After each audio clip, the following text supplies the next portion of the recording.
ऊंची आवाज अगर हो तो कोई नहीं सुनना चाहेगा, ऊंची बात अगर हो तो हर कोई सुनना चाहेगा। Hi, welcome, Ramesh hypnotist and mind power trainer.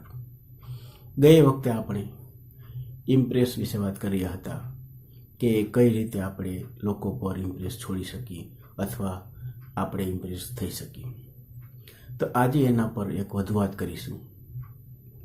એક છોકરો હોય છે કે જે એકદમ ગરીબીની અંદર પોતાનું જીવન પસાર કરી રહ્યો હોય છે। મા બાપ નાનપણથી જ ગુજરી ગયા છે, એટલે પોતે એકદમ કોઈ પણ જાતની હેલ્પ વગર પોતાને મેળે જ આગળ આવે છે અને એક શેઠની ત્યાં નોકરી કરે છે। ત્યાં સામાન્ય એવી એનો પગાર છે, સામાન્ય એની સેલેરી છે, જેથી તે માંડ પોતાના બેછડા ભેગા કરે છે। હવે પોતે આખો દિવસ મહેનત કરે અને સાંજે આવી અને પોતે રસોઈ બનાવે છે। અને એક દિવસ પોતે થાકેલો હોય છે, આવીને પોતે શાક બનાવે છે અને 4 રોટલી બનાવે છે અને પોતે મૂકીને પછી હાથ મોઢું ધોવા જાય છે। આ સમય દરમિયાન આવીને જોવે છે તો 3 જ રોટલી હોય છે અને શાક ઢાંકેલું હોય છે। પાછો બીજે દિવસે પોતે આવી રીતે રસોઈ કરીને રાખે છે, હાથ મોઢું ધોવા જાય છે, તો વળી પાછી 1 રોટલી હોય છે। આવો ક્રમ 3 દિવસ સુધી ચાલે છે। આ સમય દરમિયાન એને વિચાર થાય છે કે આ સાલો આમ કેમ બને। પછી પોતે નજર રાખે છે, જોવે છે તો એક ઉંદર આ 4 રોટલી છે એમાંથી 1 રોટલી ઉપાડી અને ભાગી જાય છે અને પોતે ઉંદરને પકડે છે અને કહે છે, ભાઈ, હું માંડ મુશ્કેલીથી મારું કરું છું, તું કેવી મારી 1 રોટલી લઈ જાય છું। ત્યારે ઉંદર કહે છે કે ભાઈ, હું તો મારા કેસમાંથી લઈ જાઉં છું, તારા કેસમાંથી તો 3 છે, તો તું ખા। તો ઉંદર કે ભાઈ, હું માંડ ભેગું કરું છું, આમ કઈ રીતે થાય અને મારી આ પરિસ્થિતિ છે। તો ઉંદર કહે છે, તું એક કામ કર, તું એક વ્યક્તિ પાસે જા જેની પાસે તારા પ્રશ્નનું તને સોલ્યુશન મળશે। તો કહે છે, બોલ, બતાવો મને। ઉંદર કહે છે કે એક વ્યક્તિ છે, ગૌતમ બુદ્ધ, તો એને મળ, એને તારો પ્રશ્ન પૂછ, એ તારા સમસ્યાનું સમાધાન આપશે। પછી આ વ્યક્તિ છે એ ઉંદરની વાત પર વિશ્વાસ કરી અને શેઠ પાસેથી 4-5 દિવસની રજા લઈ અને પોતે નીકળી પડે છે। ચાલતા પોતે એક રાત જેવો સમય જે છે, રસ્તો બહુ લાંબો છે, ત્યાં જ સામે એક હવેલી પર તે નજર પડે છે। પોતે વિચાર કરે છે કે ભાઈ, અત્યારે રાત થઈ ગઈ છે, તો ચાલો આ હવેલીમાં જઈને આશરો લઉં। હવેલીમાં જાય છે તો ત્યાં એની માલકીન તેને મળે છે હવેલીની અને એને પોતે વિનંતી કરે છે કે હું બહાર ગામ જાઉં છું, તો માતાજી મને તમે રોકાવા માટે આશરો આપો। એ કહે છે, કાંઈ વાંધો નહીં, ચાલ રોકાઈ જા। પછી એને કહે છે, ભાઈ, તું ક્યાં જશે? તો કહે છે, ભાઈ, હું જાઉં છું ગૌતમ બુદ્ધ પાસે મારી આ સમસ્યાનું સમાધાન લેવા માટે। તો કે ભાઈ, એક કામ કર નહીં, તો કે શું? મારી કે 20 વર્ષની દીકરી છે, તે જન્મથી જ બોલતી નથી અને અમે એકદમ એના માટે ટેન્શનમાં છીએ, અમારે શું કરવું? તો તું ગૌતમ બુદ્ધ પાસે જાશો તો અમારા પ્રશ્નનો પણ સવાલ પૂછતો આવજે। તો વ્યક્તિ કહે, ઠીક છે, સારું છે। પછી બીજે દિવસે પોતે ઉઠી અને પાછો પહાડો અને બધું પાર કરતો જાય છે। રસ્તામાં પોતાને એકદમ બરફના પહાડો આવે છે, બધું આવે છે, પાર કરીને જાય છે। ત્યાં એક બીજે દિવસે એક જાદુગર એને રસ્તામાં નજરે પડે છે। જાદુગર તપ કરતો હોય છે, તો આગળ જોઈએ છે કે ભાઈ, હવે તો આમાં આગળ ક્યાંય જવાય એવું છે નહીં, તમારે શું કરવું? બરફના પહાડો કેવી રીતે પાર કરવા? જાદુગર પાસે જાય છે। જાદુગર કહે છે અને પ્રણામ કરીને કહે છે કે ભાઈ, મારે આ પહાડો પાર કરવા છે। જાદુગર કહે છે કે ભાઈ, હું 1000 વર્ષથી તપ કરું છું, પરંતુ મારી એક ઈચ્છા છે કે મારે સ્વર્ગમાં જવું છે, પણ હું સ્વર્ગમાં જઈ શકતો નથી। તો તું જો ગૌતમ બુદ્ધ પાસે જાતો હો તો ભાઈ, મારો આ પ્રશ્ન છે એને પૂછજે। તો કે આ પૂછીશ, પણ મારે આ પહાડો પાર કરવા તેનું તો કે હું તને આગળ પહાડ પાર કરાવી દઈશ। જાદુગર પાસે એક છડી હોય છે, એ છડી આમ કરીને આમ ઘુમાવે છે અને તરત જ તે એકદમ મેદાનની અંદર પોતે આવી જાય છે અને ત્યાંથી પોતે આગળ ચાલતો થાય છે। ચાલતો આગળ જાય છે, ત્યાં એક મોટી નદી આવે છે। આ નદીની અંદર એક કાચબો હોય છે। કાચબાને પોતે વિનંતી કરે છે કે ભાઈ, મને આ નદી તું પાર કરાવી દે। કાચબો કહે છે, કાંઈ વાંધો નહીં, ચાલ મારી પીઠ ઉપર બેસી જા। કાચબો તેને નદી પાર કરાવી દે છે।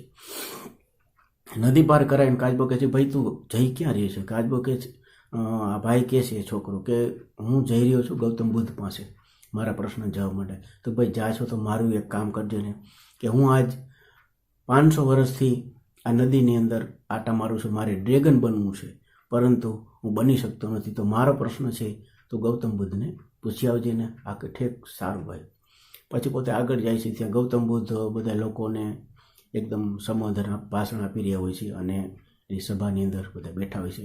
આ ભાઈનો વારો આવે છે તો ગૌતમ બુદ્ધને મળે છે અને પૂછે છે કે ભાઈ મારે આ રીતનું છે. ગૌતમ બુદ્ધ કે ભાઈ મારો નિયમ છે કે હું ફક્ત 3 સવાલનો જવાબ આપીશ, બીજા વધારે સવાલનો જવાબ આપી નહીં. માટે તું નક્કી કરી લે કે તારે શું પૂછવું.